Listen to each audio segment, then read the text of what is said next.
I don't know. I love doing comedy. It's my favorite thing to do. When I'm not doing comedy, I don't really do anything except hang out. I love sports. I'm a sports guy. Got any sports people in here? You a sports fella? Yeah. What's your favorite sport? Football. You like football? Yeah. I just don't. Is that Raiders? Raiders, baby. Oh, that's my buddy Eddie. All right, yeah. I used to work with that man. We sold velour tracksuits together off of Sepulveda. I used to live here back in 2007, 2008, 2009, and the one good friend I made was Eddie. And thank you, buddy. Yeah. I got hired. I remember this.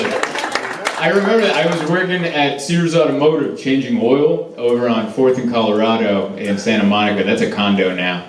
But back in 2007, they had a mechanic shop there, Sears Automotive. And did you know that they hire mechanics without experience? Yeah, I got hired, and I don't know anything about cars. And they had a Craigslist ad that said no experience necessary, and I'm like, that's me! I was 21, I had 0 experience, and they trained me for 2 weeks. I was on a computer, and I would just skip through the tutorials, because I'm like, it's boring. I didn't even compute what this means, and then after 2 weeks, they're like, oh, you finished? Yeah, get out there. Start working on the cars, and I was like, oh, damn. I did not pay attention to that. I kind of treated them like, you know, the safety and sexual harassment videos they show you when you start a new job? You're like, I get it. Don't be a creep, I understand. But this was about changing oil and tires and batteries. This was important stuff, and I did nothing. And I worked there for about a month, and I was so bad at it. One time I changed the differential oil, which I didn't even know what that was. I learned that day what that was. It was an Escalade, and Escalade had more stuff under there than the other cars that I was used to. And I'm like, that looks like the oil pan. And I opened it, and I'm like, that doesn't look like oil. It doesn't smell like oil. Then I called this other guy over, Rich. He just had gold in his mouth. He had no original teeth. And so that's how you knew he knew stuff. And I was like, Rich, what did I do here? And he goes, oh, that's the differential. You fucked up. I'm like, that's what he said. Those were his exact words. And I was like, oh no. And I was like, I'm guessing that's more expensive than oil? He's like, that's the most expensive fluid. I was like, well, it's in the thing now. And they still didn't fire me. They just kept me around. And then I saw a job interview for Sweatcedo. It was a velour tracksuit company. And it was close to my house, and they were paying $12 an hour, which at Sears Automotive, I was only making $9. And I'd never made $12 an hour before. That was the most amount of money I was ever going to make per hour. Until Comedy Now. Like, Comedy Now, I make more than $12 an hour. But even Comedy then, it wasn't $12 an hour. It was chicken wings. I got paid in chicken wings. So, $12 an hour, I was like, I got to get this job. And the dude, Rich, that runs it, he looked like Colonel Sanders. Like, he bleached his hair and his goatee. So I was interviewed by a guy dressed like Colonel Sanders wearing a loud velour tracksuit. And I'm like, I'm not getting this job. And then he goes, your name's really Zoltan? And I'm like, yeah. And he's like, I want a Zoltan to work here. And I got the job. That's amazing. I love Hollywood. This is so good. You just get here on looks and name alone, you know? And he told me, he's like, I only hired you because of your name. Like, that's amazing. I'm running a velour tracksuit company. We can't have a Gary back there. We got a Zoltan back there. So I worked in the back with Eddie, and Eddie would customize the velour tracksuits for names and stuff, and I would pack the orders. And I was so bad at all of it, man. There's so many times where I put the wrong tracksuits in the wrong boxes and they got mailed to the wrong people. I'm just bad at work. Like I tell people all the time, this is the only thing I've ever been even kind of good at. And people are always like, no, you have more to offer. And then I tell them some of these stories and they're like, yeah, stick with this, man. You can do it, dude. Like, I believe in you, But yeah, that was good times working at the velour tracksuit company. They're doing good. Okay. That was the end of that story. Very much enjoyed it. Never good at any of my jobs. They would keep me around because I was funny. Like, I worked at a medical supply warehouse in Orange County, and I remember one time, I turned 21, and I wanted to go to Vegas to celebrate my 21st birthday, so I scheduled the trip 6 months in advance. And then, like a month before my trip, they're like, we're having a mandatory inventory on that Friday that I was supposed to leave. And I told my manager, I was like, dude, I already booked the hotel. It's my 21st birthday, I'm going to Vegas with my friends. He's like, it's a mandatory inventory, you have to be there. And I was just like, I had a moment of self-righteousness. I'm like, I ain't coming. I'm only turning 21 once, and I'm staying at the Stratosphere Hotel. I'm gonna go have a great time in Las Vegas. And so I didn't go. And then I came back that Monday, and my buddy Robert that was working there, he's a good buddy of mine, he got called into the office, and they fired him. And he came by, and he's like, I got fired, and he said goodbye to everyone that left. And I go, what'd you do? And he goes, I was an hour late to inventory. And they fired him. And I was like, I didn't show up at all.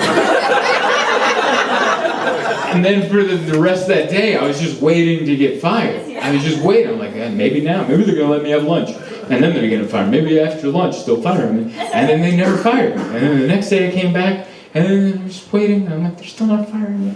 And then Wednesday, still nobody's firing me. And then one of the assistant managers I was good with, and I was like, hey man, you guys fired Robert. And they're like, yeah, he was an hour late to inventory. And then he goes, and then he realized, he goes, you didn't even show up? And I was like, shut up, dude. Like, I don't think people have noticed that I wasn't here. And he goes, I'll look into it. I'm like, not too hard, but just bring it up lightly, you know? And so the next time they had a big managers meeting, Jason Clark, this big dude, he was like the foreman of the whole warehouse, he brought it up. This dude brought it up, and he goes, hey man, you fired Robert for being late to inventory. Zoltan didn't even show up. And Jason goes, Zoltan? He's hilarious. We can't fire him. And that was an exact quote. I remember I called my mom up and I told her that, and my mom's Hungarian communist, like blue-collar worker, and she was so sad to hear that I've been able to entertain my way into a job. Sometimes it's not good to be the best employee, just be the most likable, you know? Show up late, but make people laugh, and they're like, no, he's good for morale, you know? It makes people like being here. It's true. It's true. Like, if I had a company, this dude was 15 minutes late every day, but like he made people chuckle, he'd be like, all right. He's a good guy. He's also saving us money. We don't have to pay him for that 15 minutes. I actually said that to my manager once. He goes, Zoltan, you've been 15 minutes late every day for 2 weeks. And I go, yeah, but I'm clocking in then too, so I'm still getting the same amount of work done, and I'm saving you guys, like, how much time a week? And he goes, just show up on time. Solid points, man. I just don't have the work ethic. My mom, she has the work ethic. My mom's communist, Hungarian. And I got a job. The proudest she ever was of me was in high school. I quit the football team to get a job as a waiter at a retirement home. And she was so proud of me. She's like, oh, my boy is going to work. Oh, her heart was so full. I'd bring home like an A on a test, and she'd be like, that's nice. But when I got a job, she almost cried. She's like, my boy is going to go to work. Oh. And then I came home after that first week, and I'm like, I hate my job. And she goes, Zoli, just think about your paycheck. And I'm like, that ain't helping. It's not doing anything for me. She's like, that's what you have to just think about your paycheck. And I'm like, I just didn't have that mentality. I've never been motivated by money. I think that's why comedy was so lucrative to me. It was so enticing. They're like, there's no money over here, come on over. I'm like, hell yeah. You had me there, man. You guys are a good group, man. I really appreciate you coming out to this show. You know, it's Friday the 13th. You walked up, you saw the building, you saw the clientele, and you walked in, and I appreciate that. There's plenty of times, man, especially in this city, there's plenty of times when no one would come to see me, you know? This is new, man, I appreciate that. I remember I used to do bringer shows at the Comedy Store when I was working at the Santa Monica Sears Automotive. I used to do bringer shows, and what a bringer show is they let you go on stage if you bring people to the show.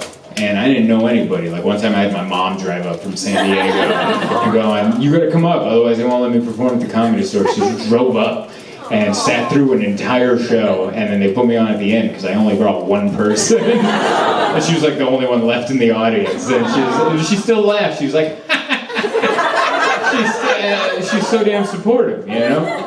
And I remember one time I was at the mechanic shop, I was doing oil changes, and I was trying to get over to the show at the Comedy Store, the Bringer show. And I showed up, and no one was there to see me, and the horrible person that was running the show was like, well, you don't get to go on stage because no one came to see. So I ran outside, and I just like was begging people to come in. And this one guy was just walking by himself down the Sunset Strip. I'm like, excuse me, do you want to come in and see the show? And he was like a Norwegian tourist or something. And he was like, what? I don't know, I can't do accents, but you know what these people sound. What? Working, dorking? I don't know. You get it, right? I'm not an accent guy. That's not why you came, okay? You weren't like, oh, this guy's accents are through the roof. No. He's over there in lederhosen and suspenders. Stroganoff or whatever he said. And I was like, excuse me, can you please come into the club so I can go perform? They won't let me perform if I don't get someone in there. And he was like, I don't know. I was like, I'll buy your ticket and I'll buy your 2 drinks. Just come on in. And then he came in, I had to buy him a ticket and 2 drinks, so that's $30 out the door. And to go on stage in front of pretty much him and like 4 other people. And at the end, he was like, that was great, Horkin' Dorkin'. And like, so that's my relationship with the city, is oil changes and velour tracksuits and Eddie. And a Norwegian tourist that came in to see my show. So for the fact that 50 people showed up, I really appreciate that. So thank you very much. Man, you guys are great. It means a lot. I'm gonna wrap up with just a couple more jokes, and then we'll go to Chick-fil-A or something. Or I don't know, whatever's nearby. Oh, shots? Eddie, you have not changed. This is who you were back then. I love it. Let's get some shots. He used to smoke weed at work while working on the velour tracksuits. He had me do it once. He's like, you do it. And then I couldn't work. I just stared at a wall. I'm like, you gotta pack these boxes, man. And that guy didn't fire me because he's like, I gotta have a Zoltan in my velour tracksuit. You know? What a wild ride. Try a bunch of new things. I don't like trying new things because I usually get hurt. That's the problem. I get hurt or sick. I just have bad luck. I don't know what it is. Like every time I try to be adventurous, the world is like, see? This is why you shouldn't. Like I remember in Mexico, a few years ago, I crashed a scooter in Mexico, and I shouldn't be on a scooter. I shouldn't be on 2 wheels. I need 4 wheels at all times. 4 wheels. All the time. But I made a new friend. You ever make a new friend and they have a suggestion and you don't want to seem lame, so you just go along with it? That's what happened. We were flying home that day and I made a new friend and he's like, hey, you want to rent some scooters? Go around the island? I'm like, hell yeah! Let's go rent some scoots! Let's get out there!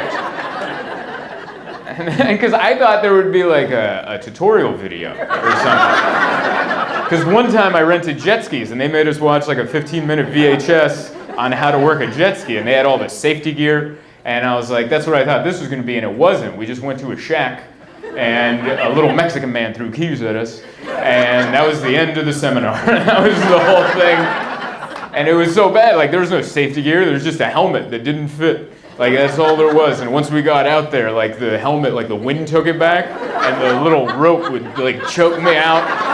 That was all of the safety. But I didn't even know how to turn this bike on. I was sitting on the bike trying to turn it on and nothing was happening. My friends were already like doing wheelies and stuff.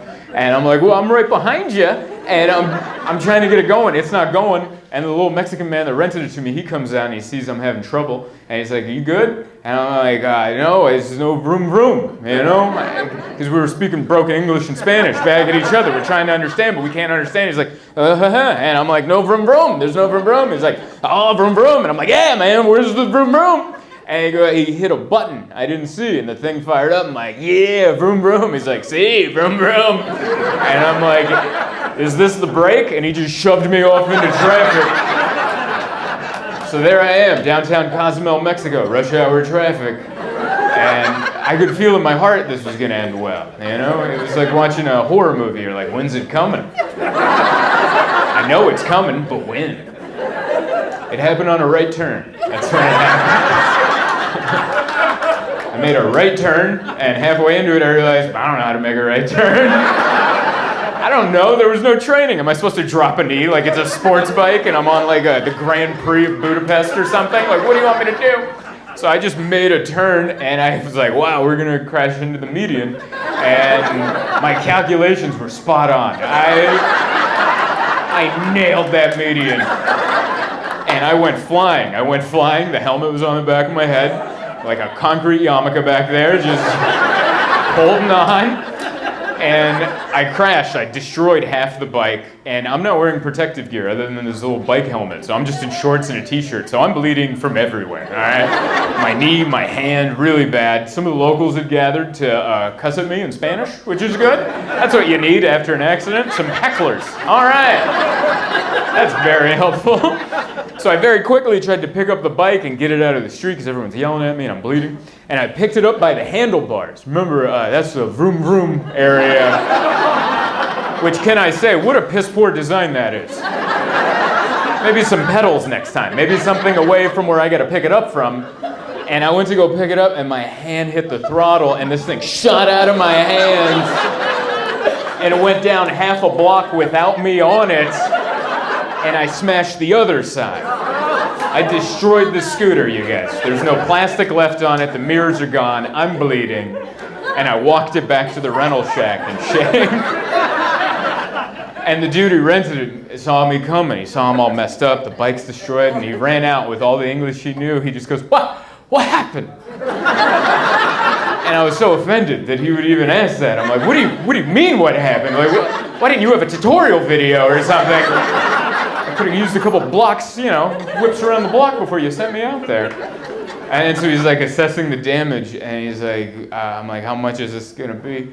And he's like, it's gonna be 10,000 pesos. And I'm like, I don't know how much that is. Like, I don't keep up with the world currency markets, That could be $1, that could be $1 million. I have no idea. And he just kept saying 10,000 pesos, 10,000 pesos. So I just pulled out my Visa, and I'm like, well, try that. Give that a try, And he swiped it, and I'm like, did it work? And he's like, see? And I'm like, no shit. All right. Apparently I had at least a 10,000 peso limit on the old Visa. We got out of there. Now, if you remember, I said I was flying home that day, so I had to catch a flight after that. I don't know if anyone here has gone to the airport bleeding. It's not ideal, all right? So we hailed a cab, we jump in the back. The driver looks back, sees me all messed up, and he goes, oh, would you rent a scooter? Which that made me feel a little bit better. I'm like, all right, I'm not alone, right? And I had flown out of this airport before, and in Cozumel at this airport, they have a pharmacy, one of those good Mexican pharmacies where they have all the drugs, which is great. You know what they didn't have? Bandages. It's the only pharmacy I've ever been to in the world that didn't have Band-Aids or Neosporin, anything. And she didn't speak any English. I'm like, do you have bandages? And she just kept pointing at like Viagra and like steroids. And I'm like, that's the last thing I need right now. And I'm pantomiming. I'm like, I'm bleeding. I need Band-Aids. And she just kept pointing at the Viagra. I'm like, no! You kidding? I'm about to be on a plane with strangers. Like, that's what you want to add to this problem? No one's going to want to sit next to that guy. Just some dude actively bleeding and super excited about it. Just, take a seat, I got some stories, Like, no one wants any of that. So I ended up going to the bathroom, and I just wrapped my hand and my leg in toilet paper. So for 5 hours, I just sat on an airplane just covered in toilet paper. And that's why I don't do anything. I try to keep things pretty simple. I love Milwaukee. I love it up here. It's like I think it's Wisconsin as a whole. Everyone's friendly, but they look like they have a story, Like, it's a friendliness where you're like, hey, welcome. I live in a boxcar. And you're like, what? Everyone looks like they have a wild story. Like, everyone has all their limbs, but they look like they shouldn't. You know what I mean? I don't know if I can describe that well enough. But just the different people that I've met, I'm like, yeah, all right, yeah. It's so friendly, but also like, okay, yeah. We'll keep an eye, yeah. It's a good, healthy laugh over there. I heard that. It's good. So good to be here, man. I flew in yesterday. We came in yesterday. I'm staying in West Milwaukee, I think. It's over by the baseball stadium. Yeah, that's why I hear the murmurs. I hear what you're murmuring. I heard some people go, and I'm like, I get it, because I'm there. It's fine, but also, I'm like, what is it? You know what it is? It's the Walmart. That's what it is. That's what it is. We couldn't tell because we got coffee at Starbucks. We ate a Popeyes because my fiance and I, Emma, we're chain people.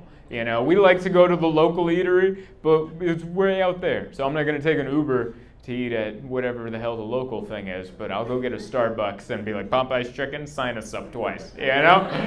And then we went into that Walmart and I was like, good Lord, what happened to that Walmart?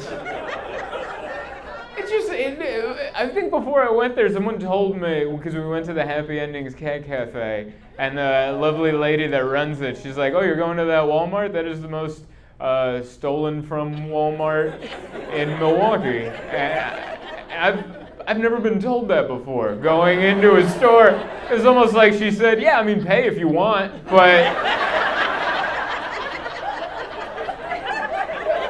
if you just leave, it won't be weird. You know? Like if you just walk out with some contact solution and a thing of toothpaste, it won't be that weird. Yeah. I like it. I feel like this is the time of year to come, you know? I don't do your winters. I don't do that. I like this. I like it. Yesterday was just cloudy, and this morning was cloudy, and I'm like, I kind of liked it, and then the sun came out, and it just went from cloudy and nice to just sun, and you're like, oh, global warming now. All right. It's like Bill Nye the Science Guy came up and was like, let me show you what global warming feels like. Just sauteed it in there. I don't know if you guys feel about it like I do, but it's weird, man. Like, we just got through a pandemic, and then now global warming, and there's inflation and viruses. Everyone hates each other. I feel like Earth feels like a restaurant that's trying to close. And humanity is that last table in the corner that just isn't getting the hint.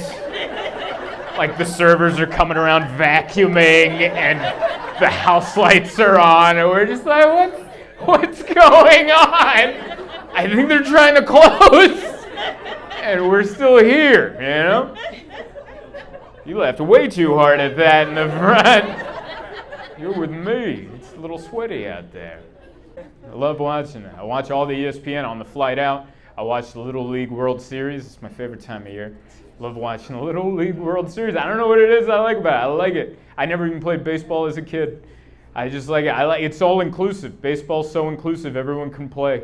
Everybody. There'll be like a chubby kid who weighs like 200 pounds at the age of 12, and he's playing, and there's a kid that weighs 87 pounds, and he's out there playing, and nobody gets hurt. There's no tackle. It's so inclusive. Everybody, there's not that much running. There's just enough of everything to where everyone gets to feel it. I love it. It made me feel good. And I watched Nicaragua play against Curacao, and there was a chubby kid on the mound. He was pitching, and he was doing a horrible job. He was having a bad game. And I'm not making fun of him, but he couldn't get it over the plate. Like, he started the game. He had the bases loaded in the first inning, all on walks. And he's just there, and I'm watching him, just having this rough time. He can't do it. He just can't do it, and he's sweating, but he's staying calm. He's staying calm. And I'm like, I think I'm watching this 12-year-old boy become a man on live television. Like, he just keeps trying, and it's not working, but he's keeping his cool. And I think I'd be such a better person now as an adult if I played baseball as a child. Because I think that's where you learn to keep trying and failing, and you just keep going. Because imagine that. He's just out there pitching, and it's not working. And his whole friend group is just behind him, watching him bomb one after the other. That is great training for adulthood. Once you get to adulthood, and you're like, I don't have the rent. There it is. I just got laid off. All right. My wife just left. And the whole time your friends are behind him going, good Lord. Let's call a huddle. We need to pep him up. Yeah, man, you're doing great. Just keep trying. Just right. You got it, buddy. Oh, my God. That's great practice for adult life right there. Everyone should be a pitcher as a 12-year-old. I know I can't do it. I can't. I'm 35, and I turned 35 this year. That's a big age for me. Hit 35, and I've realized it's been me all along. You ever make that? I think that's what 35 is for. That's when you realize it's been you. I think in your 20s you have fun, then you hit 30, and you're like, I got to cut these toxic people out of my life. And then you hit 35, and you're like, oh, it was me? It's been me this entire time? Damn it! I could have thought, I swore it was David. And I haven't seen David in 7 years. It's been me this entire time. Doing my best, man, trying to work on it. I don't know. You can step it up a little. All right, now? You guys are doing great. They just, as a couple, decided we're not clapping. Let's see what happens. Apparently they underestimated my insecurity, because I will call that out. Everyone must show me love. Otherwise, what are we even doing at this mall? You know? This is where love must happen. I gotta be honest, I've performed next to a lot of mattress stores in my career. This is the closest I've been to it. Like, usually there's a wall separating us. Not just a lot of glass. Like, what time does the show start? Because I got a lower lumbar situation. We gotta figure this out. Thank you guys so much for coming out. It's Wednesday, first time in Sacramento. I'm liking it.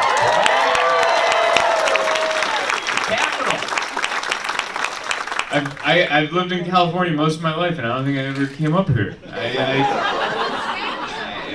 Did you say thank you?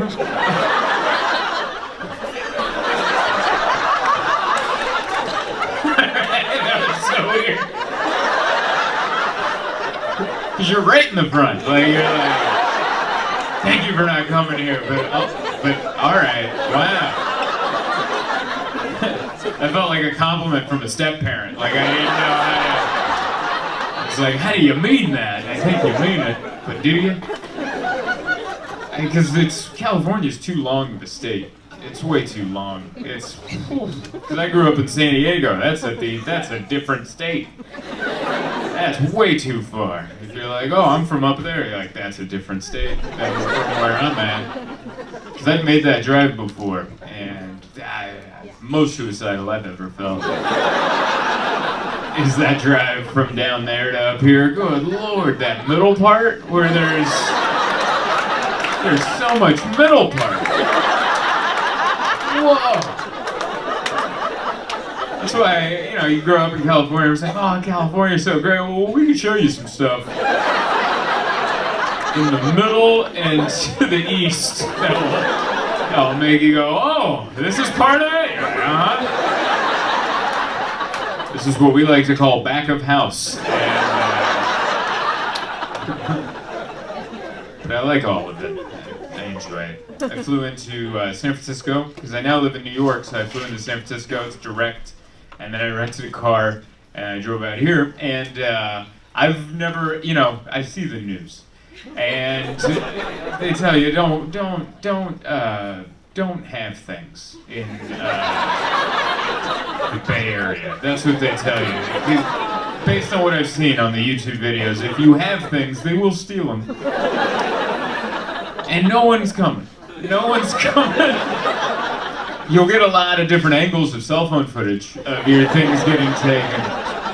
But no one's coming. And so I was prepping myself because I brought my camera. I didn't bring both. I own 2 cameras. And I brought my least favorite one. And I was like, if they take one, they can take that one. But I was in my head, I was prepping, I'm like, I'm getting in a rental car. You ever go through that? You ever have like that death wish moment in your head where you're like, no one's taking advantage of me? I had a plan. I'm like, I'll never get too close to the car in front of me at a red light, because then if I notice, I'll just slam it in, I'll run over them that way, and then I'll create an opening. I got full coverage on this rental car. I got all the insurance. You think I'm scared of knocking a mirror off so I get to hold on to my laptop? Oh no. There's a lot of good footage on there of me doing this in other malls next to mattress stores. I can't just let someone steal that from me. But yeah, on the flight over, I had all these fantasies. I'm like, oh, I'll do this and then run them off and blah. And I'm like, you're not gonna do any of that. I will never do any of it because I know who I am. I'll just be in there like, oh, it's happening.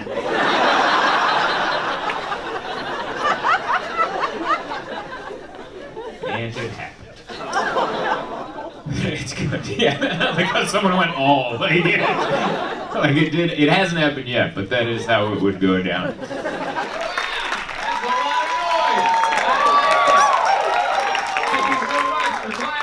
You didn't even take your hands out of your pockets. I like that. Like there's enough people hooting and hollering. We don't need one extra.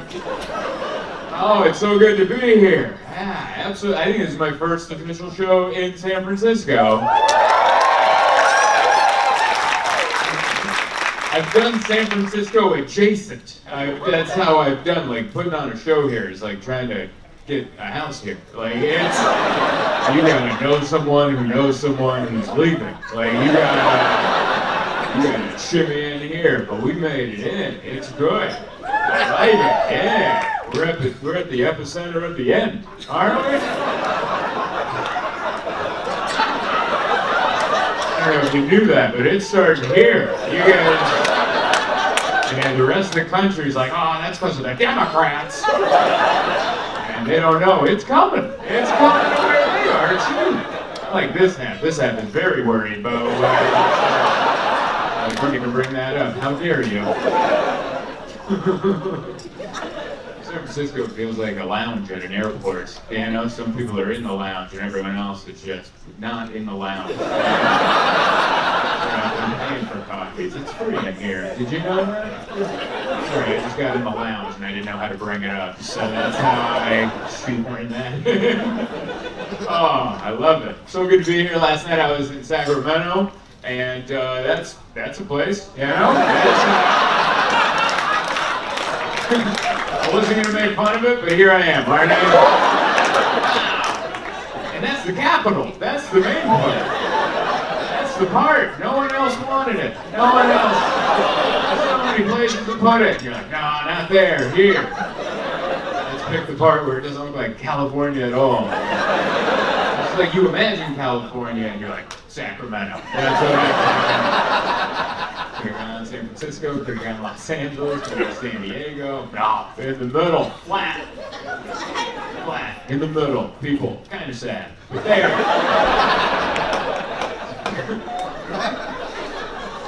Everyone in Sacramento looks like they just got a Christmas gift that they didn't ask for. That's what everyone in Sacramento looked like. They just opened their Christmas gift from Nana, and it was a book.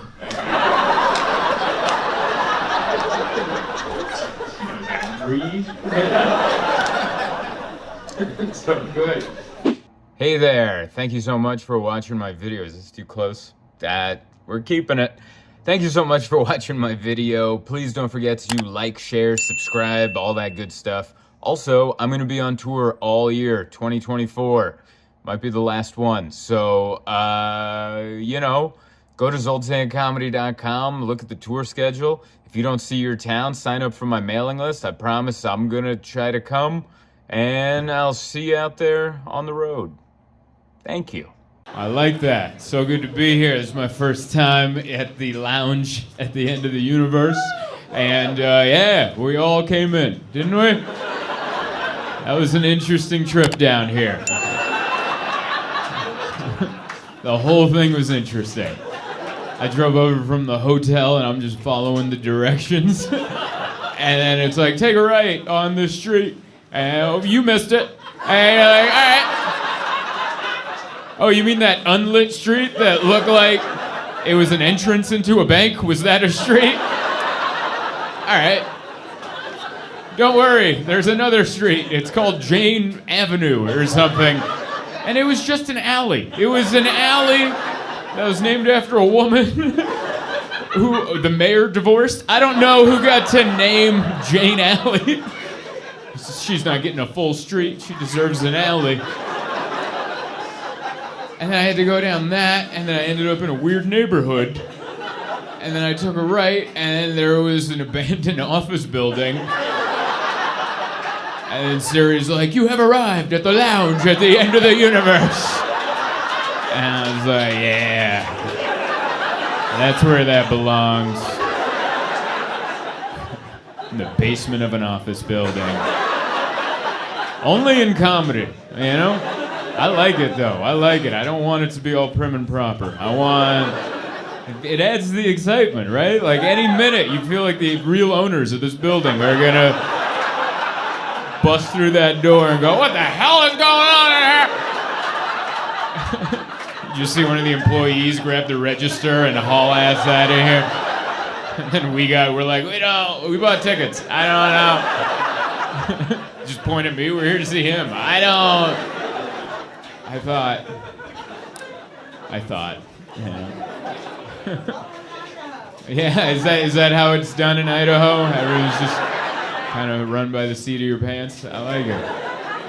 I like I've been coming to Boise since 2012, maybe. So for a long time, but I haven't been here since 2018, and every time it just keeps growing and growing. Like, there's so much. I drove to the downtown part, and there's a giant fun center. I don't know what that is. There's a bunch of stuff. You got a Whole Foods down there. Everything looks good. This neighborhood, not so much. But the over there? Oh, that is booming. Over here, we can all afford a house. But over there, those condos are high dollar. Someone came up to me last night like, this neighborhood is still burgeoning, is the word he used. And I was like, yeah, you can call it what you want, but we get it. I like that, you know? You gotta have a mix of everything. I had a good day. I went to Big City Coffee, got a big breakfast sandwich. That's my favorite place to go. And got a coffee. You like that Big City Coffee? Yeah, I'm a fan. I don't know who's talking to me, but somebody. All right, wait, I was way off. I'm like, you? No. You? No. Way back there. All right. There you go. Me and that guy. We're at Big City Coffee. Everyone else is a Starbucks sellout in here. You just nodded. Yeah, we are. I got the app. I don't know.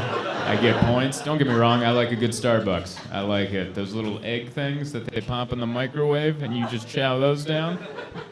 I am into that. The shaken oat espresso latte. I just like saying that out loud.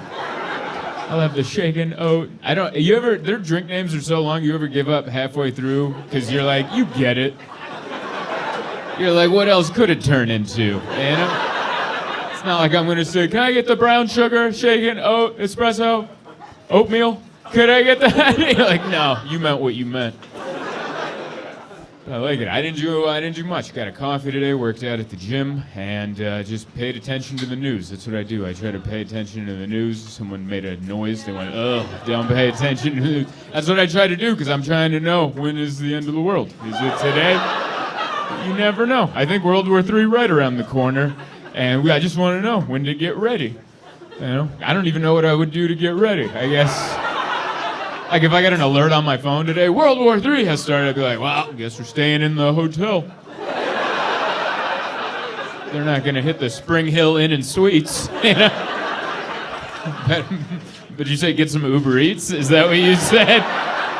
Yeah, let's risk that guy's life some more. That poor guy not getting enough of this money. Yeah, why don't you bring me a sandwich? We're hunkering down for the World War. It's already kind of kicked off. I don't know if you guys know, but we're at war with the Houthis. I don't know if you keep track. There's a group called the Houthis, and we're fighting them. Let me tell you what. And I got to tell you, that's the most adorable sounding enemy that we've ever had. I've said the name 3 times, and each time I smile a little at the end. It's impossible to say, the Houthis. I feel so bad for them, because I'm sure they, like, in their language, that means something badass. But, you know, like, our soldiers have to go fight those guys. Like, there's some colonel trying to pump up the troops. All right, fellas, get out there and get those Houthis. You know? No, this is serious, you guys. Get out there. This is no laughing matter. Get those Houthis.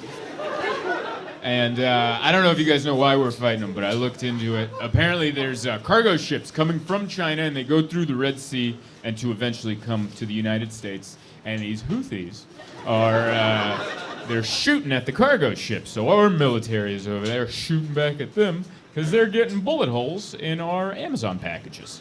That's essentially what that war is.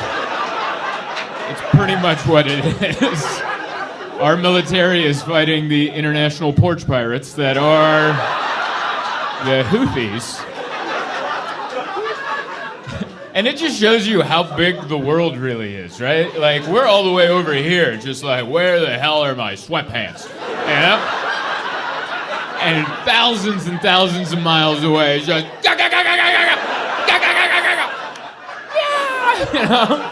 And we're over here like, Amazon Prime my ass, dude. Where are my sweatpants? We're very lucky. You know? So yeah. I try to keep up with all the news. I don't know. It's hard. It's hard to keep up with it because I don't know who to believe. I don't know what to do. So I just go work out. I just try to keep to myself. I'm like, oh, the world's ending. I guess I'll go to the gym. Just try to get abs. I don't know.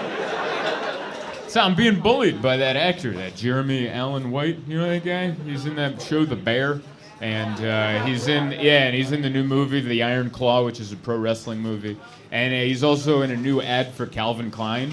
And they won't stop showing me that guy's nuts. And I get what women feel when they're like being sent unsolicited dick pics. That's what Jeremy Allen White is doing to me. Everywhere I go, there he is. I'm like, leave me alone, you know? I've changed my number. This guy's just there.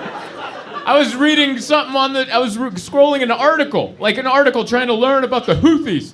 And I'm scrolling through, and then he's just over there eating an apple. And I'm like, get out of my life, man. God, I hate him. I hate him because he's like, this is why I hate in-shape celebrities, because they always do like a shirtless photo where they're sitting down. And I'm like, that's how you know you're in great shape, when you'll take your shirt off and sit down, you know? Like, I'll take my shirt off, but we're standing up the entire time. My body's all right if we're vertical. Vertical, everything's all right. I sit down, it starts looking like a layered truffle cake in here. You can start like, oh, that's the tit layer. All right. That's the rib fat layer. There's the belly layer.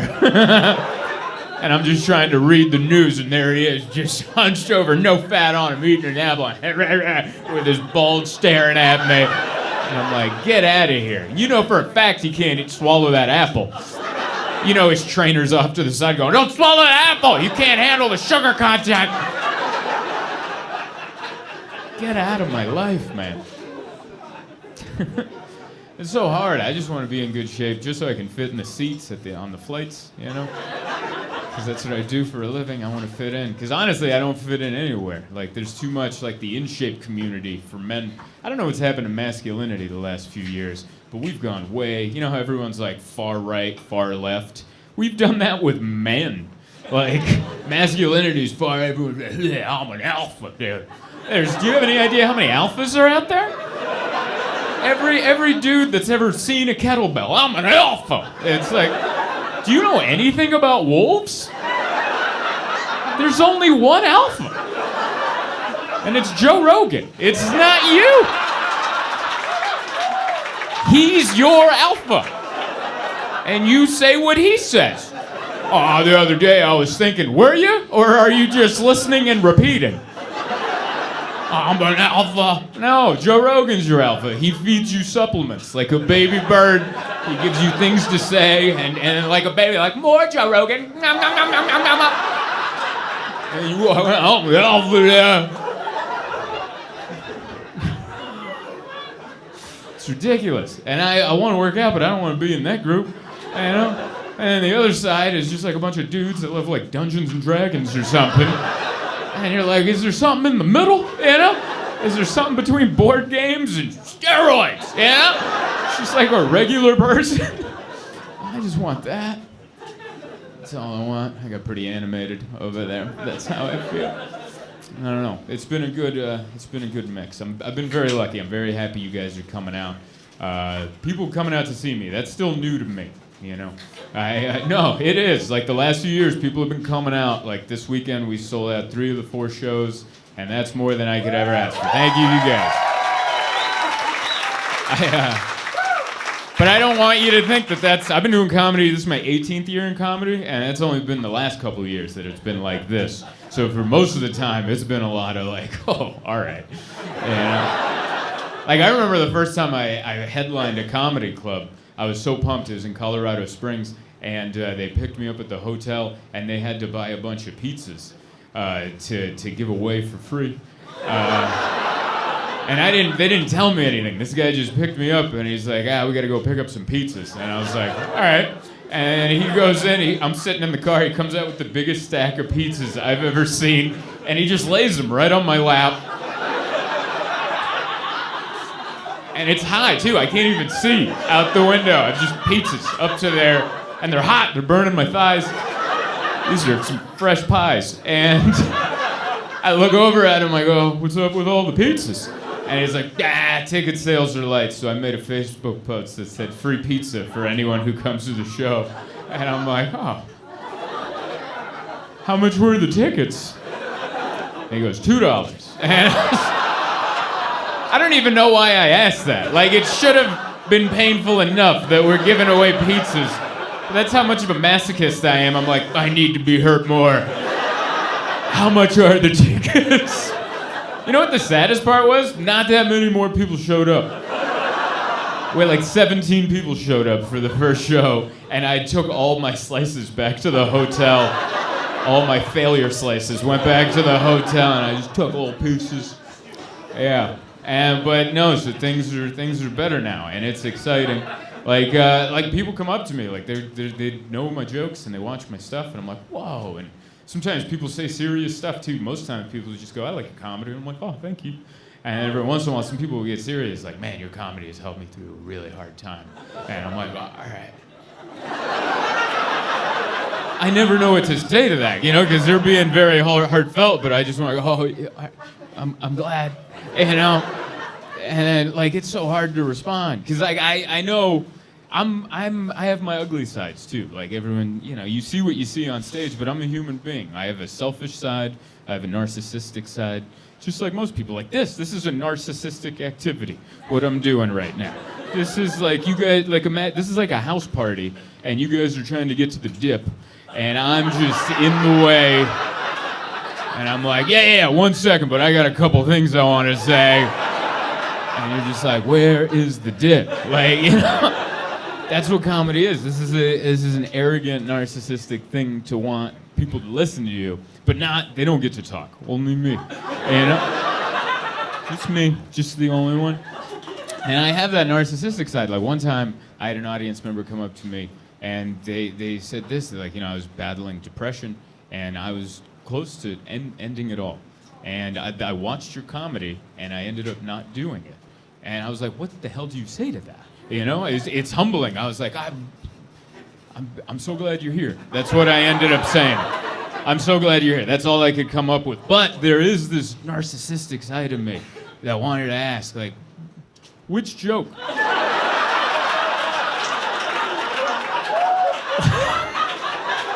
Like, which joke specifically where you're like, I'm gonna see what tomorrow's got going on. And that's not a good thing, but, I'm trying to be honest with myself. So, yeah. Hey there, thank you so much for watching my videos. Is this too close? We're keeping it. Thank you so much for watching my video. Please don't forget to like, share, subscribe, all that good stuff. Also, I'm gonna be on tour all year, 2024.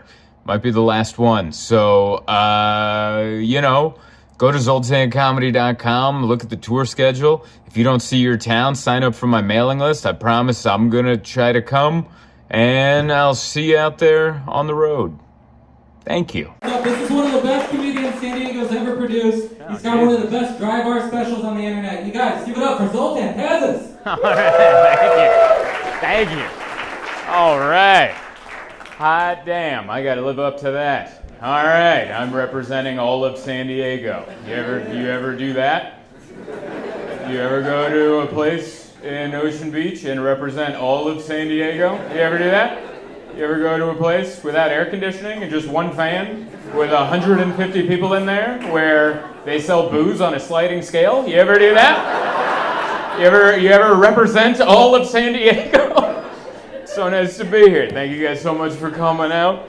That did throw me off. I love this whole setup. I don't know what's going on. There's a lot to look at. There's too much to look at in this room. How are you supposed to pay attention to our dumb faces what is this above my head right now? Nobody knows. Nobody knows what this is. This is it's a disco ball with crap on. It's something. I don't know. Like this room, it's like hippies, but it's like hippies with a trust fund. You know what I mean? It's a little too clean in here. Like this doesn't have to work out for the owner because there's something in the will that they're gonna be just fine. There's a condo in Mission Beach waiting for him. As soon as he's done playing around. I love it. I'm making fun, but honestly, what is all of that? Look at that. That's something. Yeah. I love it. I like the energy in this room. It's hot, and it just feels like everyone bought a lotto ticket. And you guys just found out right before the show started that none of that's happening. And then you're like, who's ready for comedy? And everyone's like, I guess. Yeah, start the comedy. Turn the one fan on. Let's get it going. Let's do some comedy. So good to be here. Love coming to Ocean Beach. I don't live here. Clap it up if you live here in Ocean Beach. All right, good amount of you. I would say, a third? I don't know. That's good. Everyone else, we did it. We came. We found parking. We didn't quit. How great was that? I've quit before. I have. One time I came to do a show at Winston's years ago, and it was on a Wednesday, which is when you guys do your farmer's market in this town, which, by the way, horrible day for farmer's market, okay? That's for Saturdays, not on Wednesdays.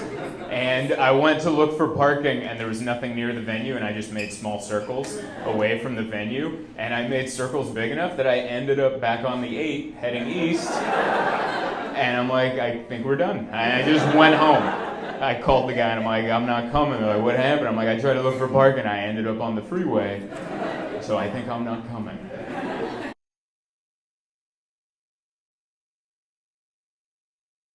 Yes, we are in the back of a strip mall in Tampa. We're doing it.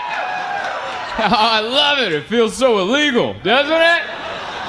This is like back when Prohibition days. Like comedy wasn't allowed. They were making it in a bathtub or something. You're like, pull into the strip mall. Oh, is it up front? No, it's in the back. Off to the side, parked by the stray cats. And then come on in.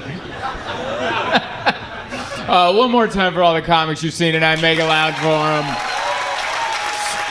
Steven and my buddy Dan and Frankie. I love that. I love the host, man. He's got good, terrifying energy, which I like.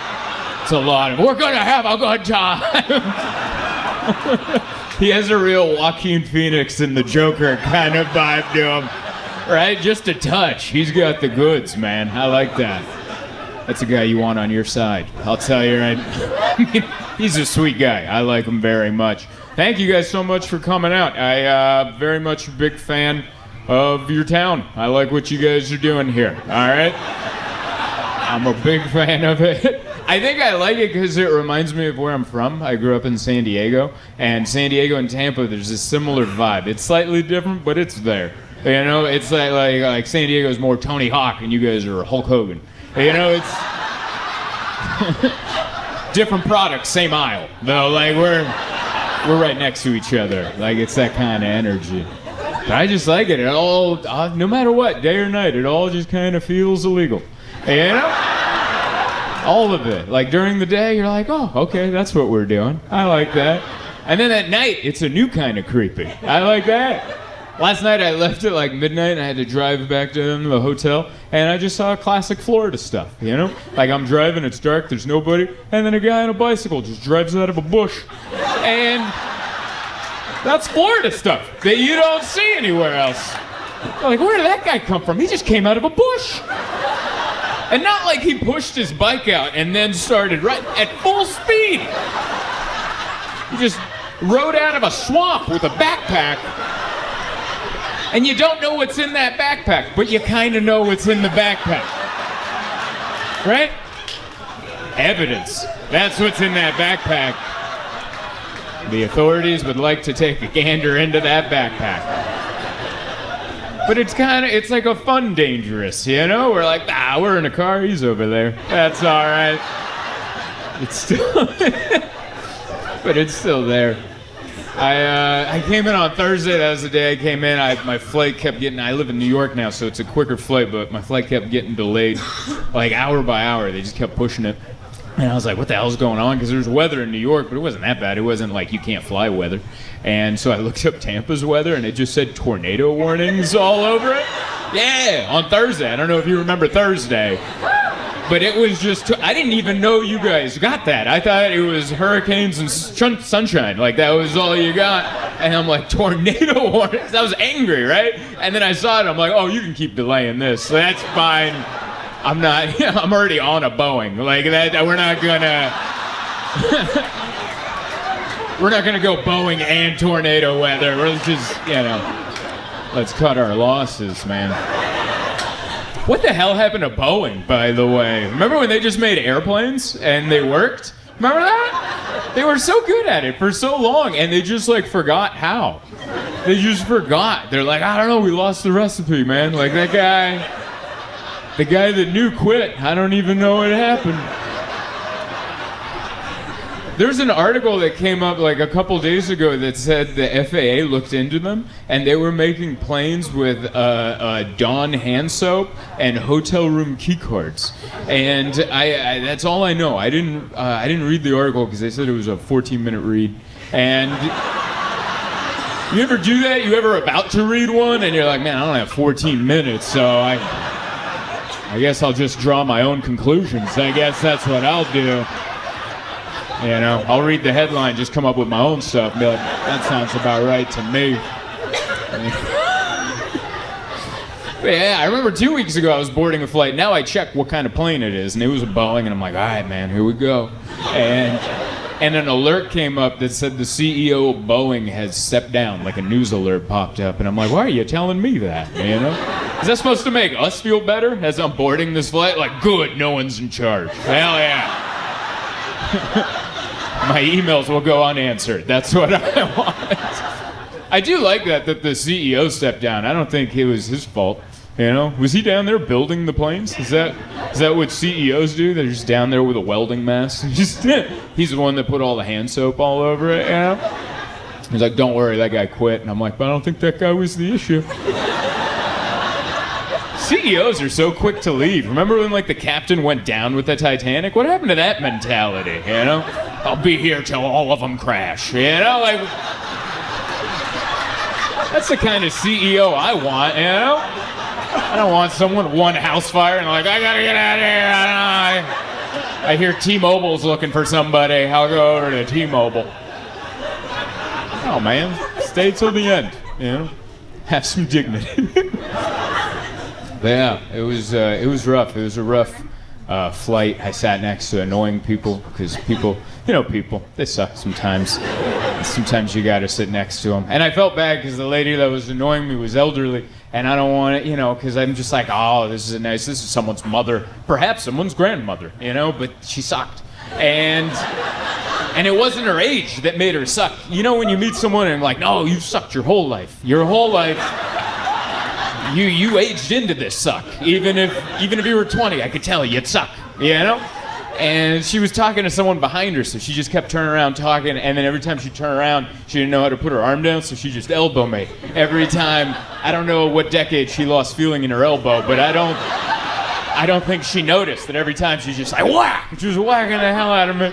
And in the middle of the flight, she had to use the restroom, so she was gone for a while, and I was like, good. And I finally fell asleep, but then she came back and she sat down, but she was at that age where she couldn't fully sit. She more just fell into her chair, which, hey, listen, that's gonna happen to all of us, but she just fell in with elbow out, just like Macho Man Randy Savage off the top turnbuckle. Yeah! And that's how I woke up. I'm like, damn it! Oh, welcome back, And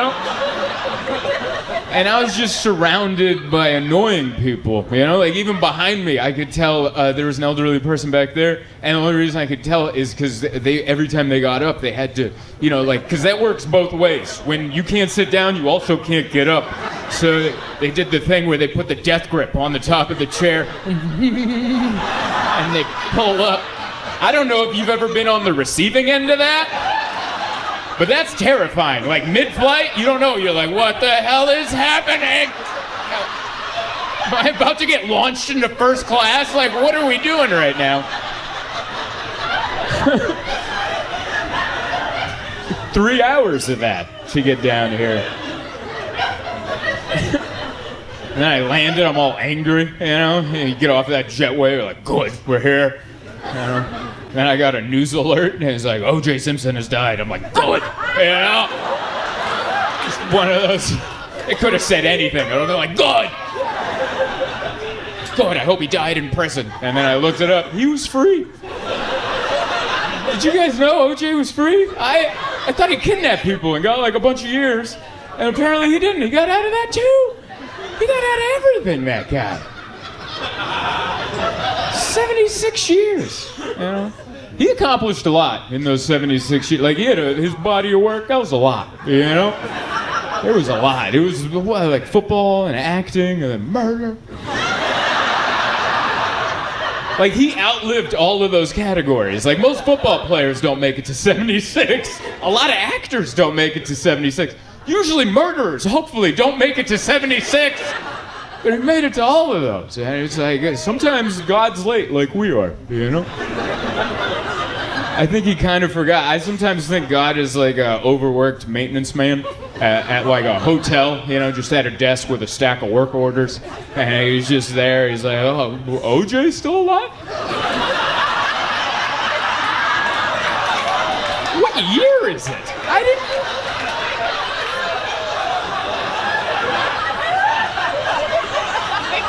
Nancy, I told you to organize my work orders. I'll fix this. Prostate cancer. There you go. And then that's what took him out. It was a big week, man. Big week. OJ went down. You guys had tornado warnings. Last week was the eclipse. Did you guys see the eclipse? You guys, yeah. Yeah, I tried. Yeah, it was there, wasn't it? It did it. I tried, man. I tried so hard to care about the... I was putting an effort. I'm like, no, this is cool. And I'm like, it's not. I don't... Maybe I'm jaded because I'm in hotels every weekend and I can make it dark at noon all the time. Sunlight has never come in before 1 p.m. in my hotel. Just whoop right there. It's hard. I tried to enjoy it. I put my glasses on, wear little stupid glasses, and you look, and you try to be impressed by it, but it just looks like a flashlight with a golf ball. That's probably what God's doing up there. They really get a kick out of it.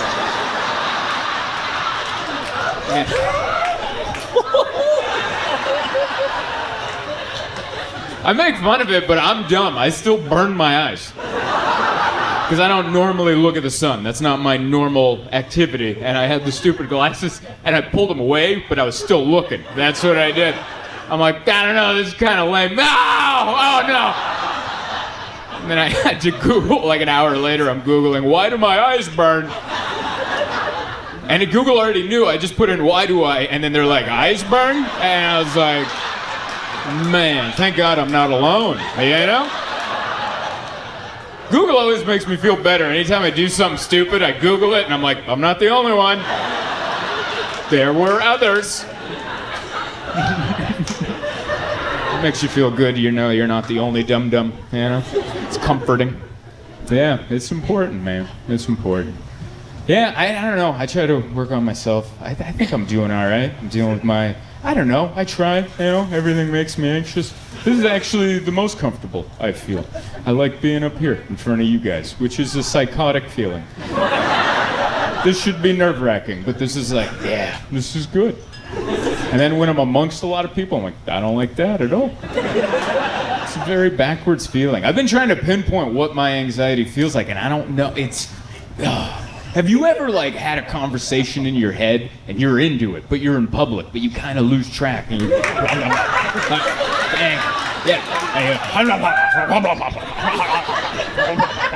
and then you make eye contact with the stranger and you realize your muttering has been a little loud.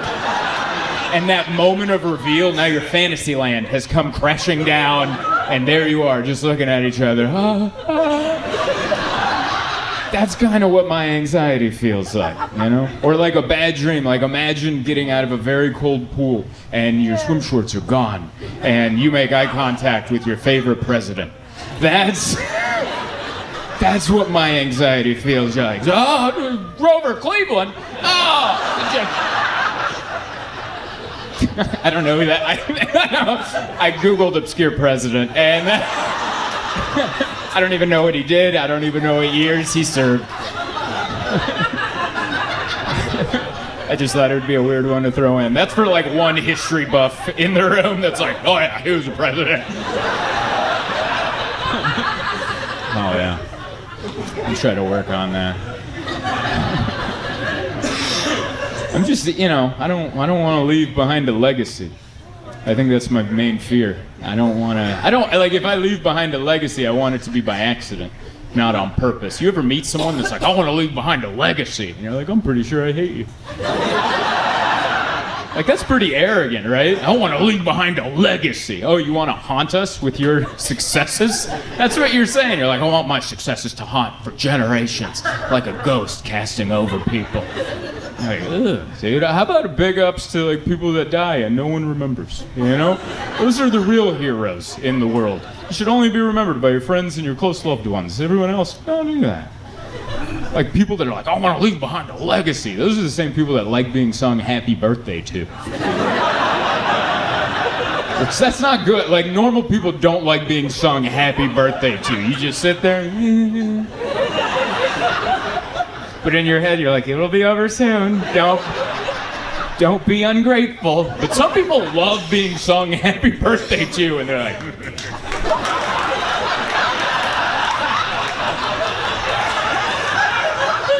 do the longer version. Do the longer. And Scooby-Doo on channel. That's a lunatic, man. You gotta watch out for that guy. That guy might grow up to get into power or something. Leave behind a legacy. Hey there. Thank you so much for watching my video. Is this too close? We're keeping it. Thank you so much for watching my video. Please don't forget to like, share, subscribe, all that good stuff. Also, I'm going to be on tour all year, 2024. Might be the last one. So, you know, go to zoltancomedy.com, look at the tour schedule. If you don't see your town, sign up for my mailing list. I promise I'm going to try to come, and I'll see you out there on the road. Thank you. Hey!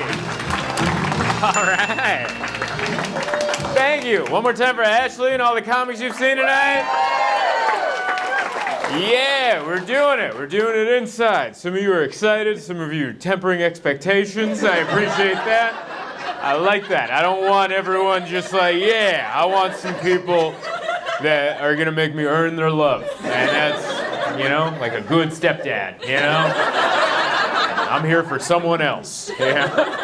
That's kind of what it is. If someone brought you to the show tonight, you're kind of like a stepdad. You're like, I'm here for her. Let's see what you can do.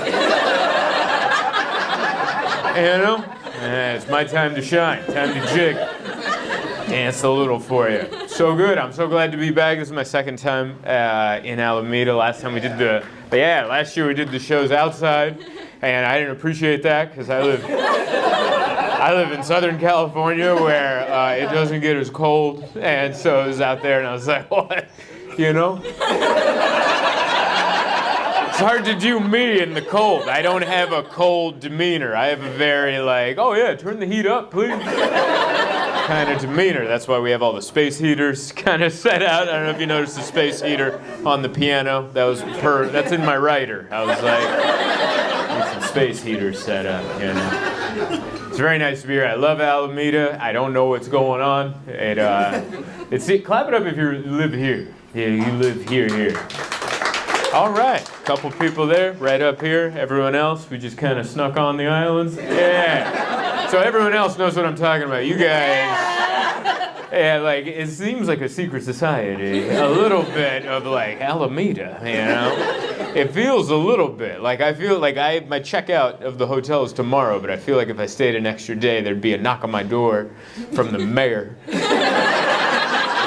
like, hey, we loved having you. When are you leaving?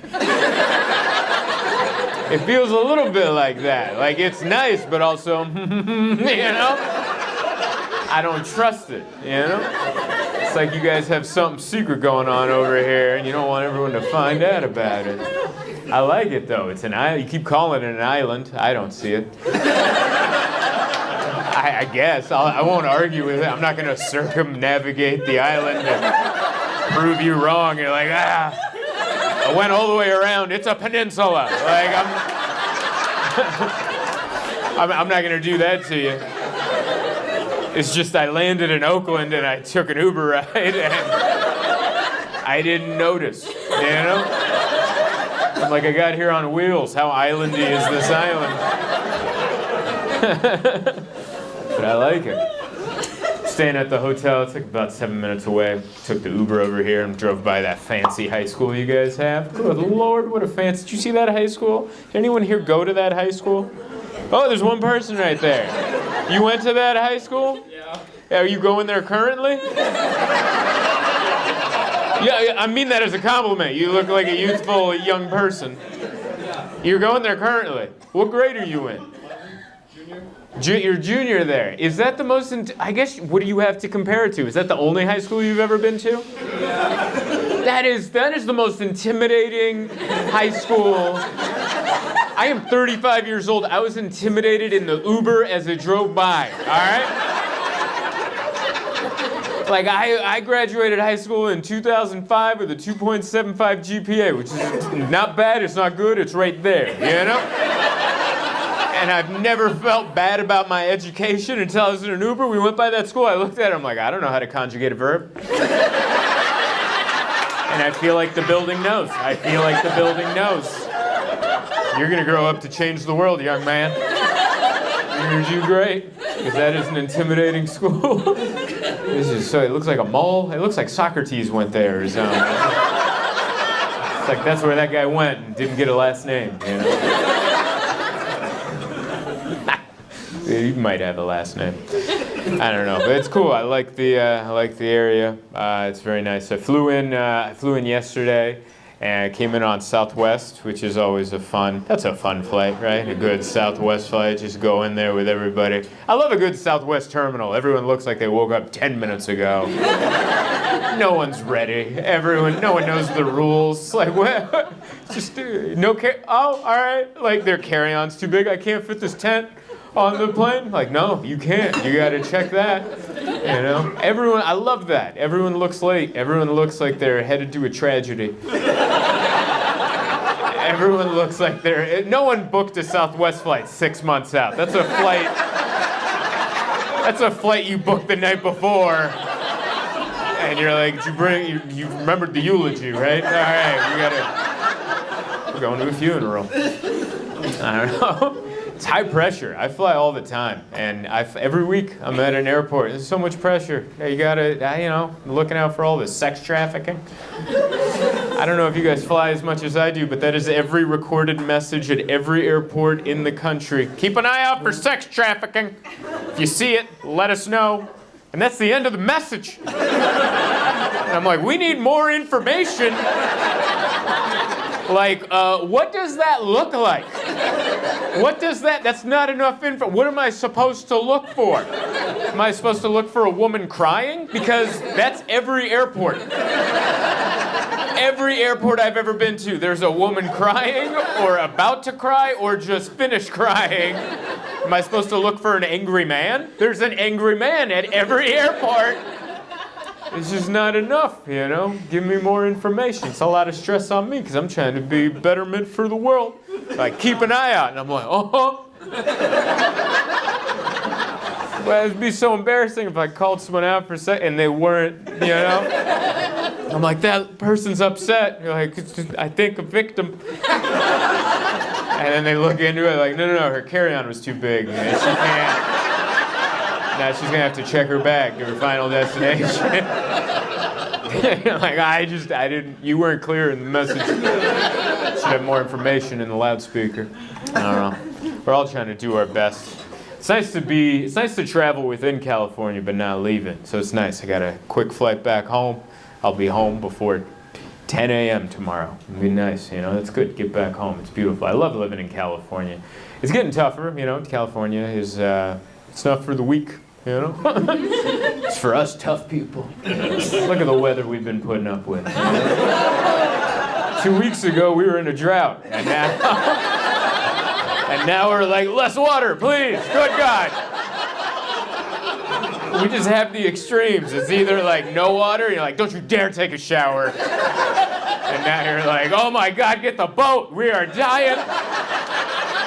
We are dying. There's too much water. It's not enough. It's too much. I don't know. Can we shower again? Like, can we do that? That's going to be the postcard for California, just someone showering in a flood. Like they have a clogged drain. It's rough. Yeah, California is rough, man. We're breaking up into two groups. The two groups are getting bigger and bigger, and they're making us choose who we're going to be. And I don't like to choose, but they're making us choose. Who are you going to be? Are you going to be homeless or are you going to be a billionaire?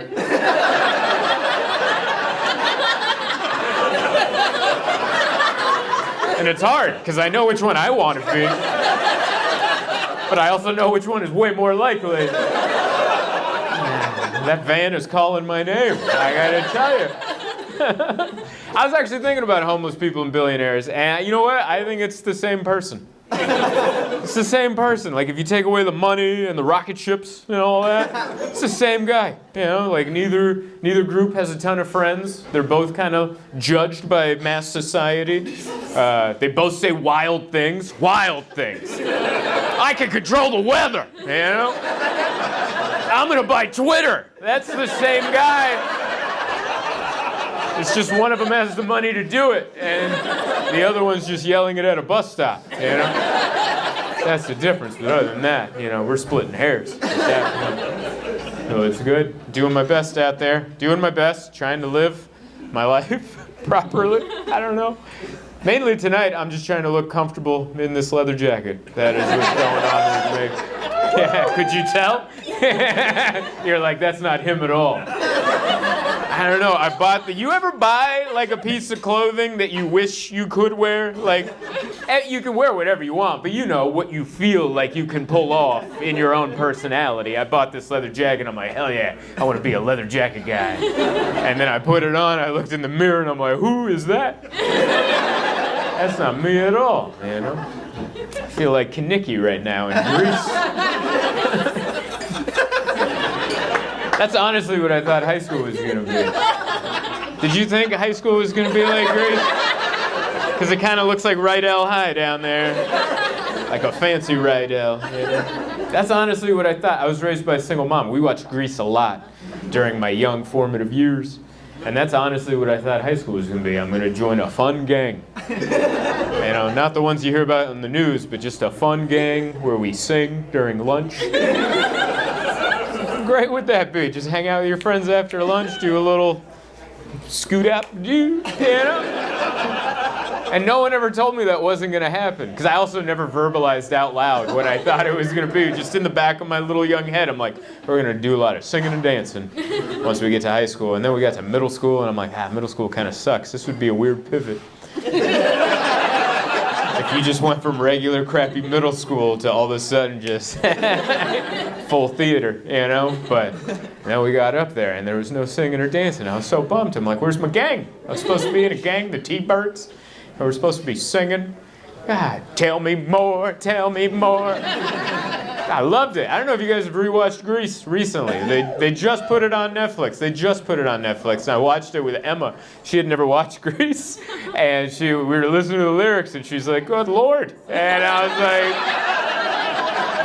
I don't remember hearing that when I was 7. It's funny, like when you're 7 and like lyrics don't connect with you, they just become part of the song, and then you're older and you hear every lyric and you're like, what? Well, tell me more, did she put up a fight? And you're like, what? Everything I know about consent says there should be no fight. If there is a fight, that means no, I think. But that doesn't fit in with do-up-up, do-up-up, do-up-up. You're like,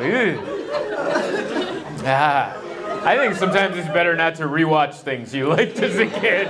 You're like, let those memories be in 1993. I know that movie came out before that, but that's when I watched it. 1993. I grew up with a weird childhood. I was watching Grease and Van Damme movies.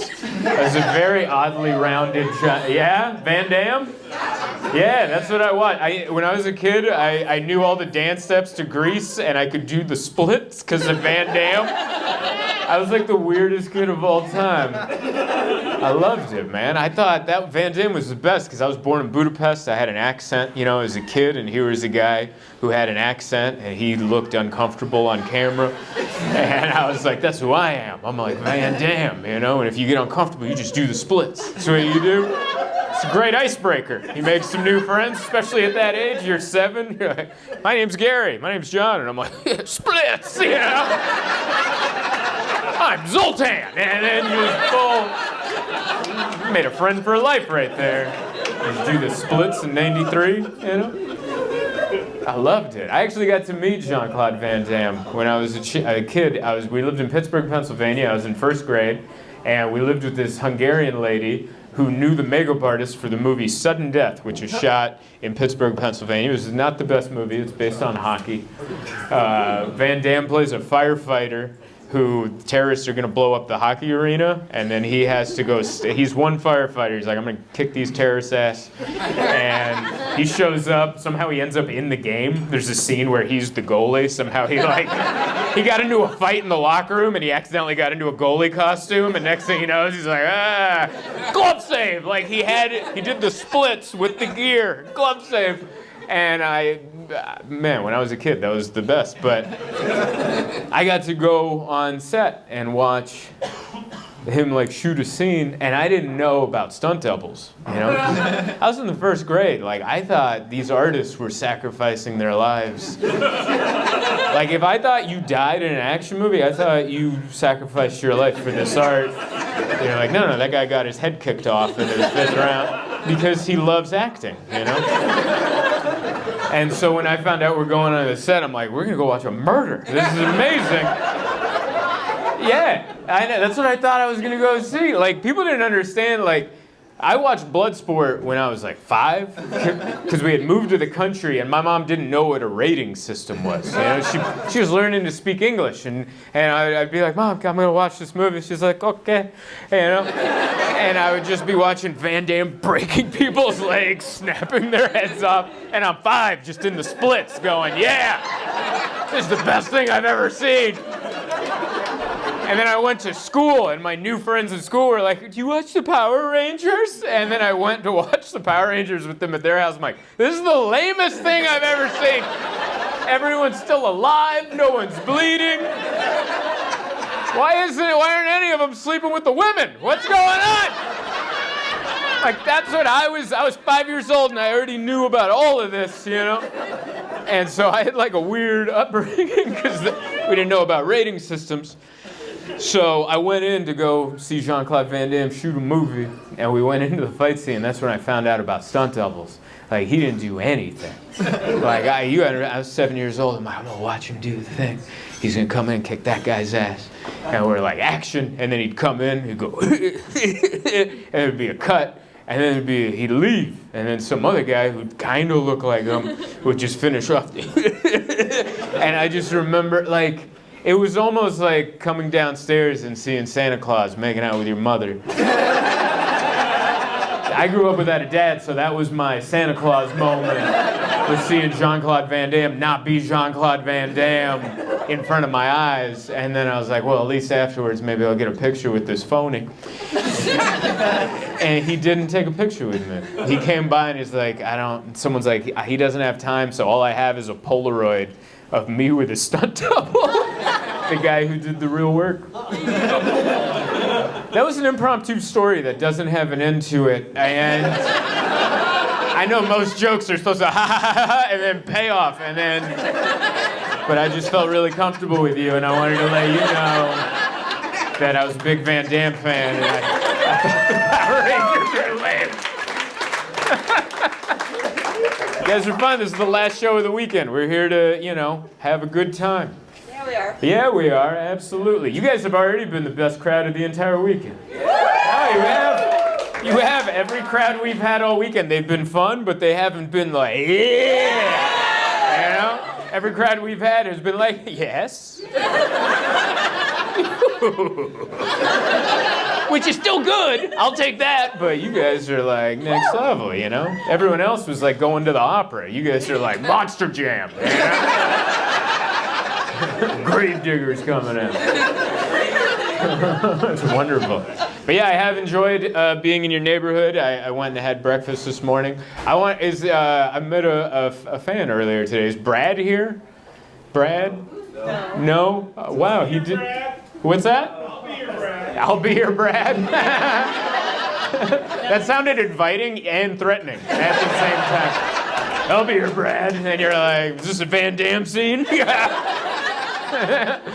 Anyway, well, that's really weird because I asked this on the early show too, and he wasn't there either. I'm really concerned because I met a guy named Brad at a coffee shop. He's like, I'm coming to your show tonight. And I'm like, which one? He goes, 7 o'clock. And I asked at 7, he wasn't here. And now he's not here. Does anyone know Brad?